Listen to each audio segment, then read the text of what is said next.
Hi everybody and welcome. Today we will be discussing about how to download Budokai Tenkaichi 4 on PC. So this is going to be really simple. Before we dive in, you can hit that subscription button if you haven't done that already.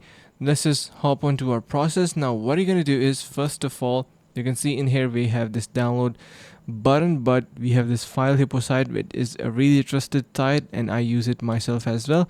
So make sure you still have your antivirus system activated so you do not download any type of viruses and threats onto your PC. Stay conscious about that and be aware. Now what you're going to do is simply head over to the site and search in here for Budokai Tenkaichi for Windows and search in there in their search bar on the top right side of your screen. Eventually, once you're done that, this result will be showing up.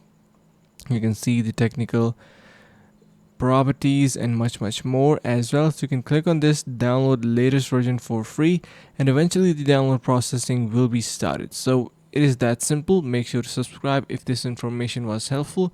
Stay tuned for more and see you guys around in the next video.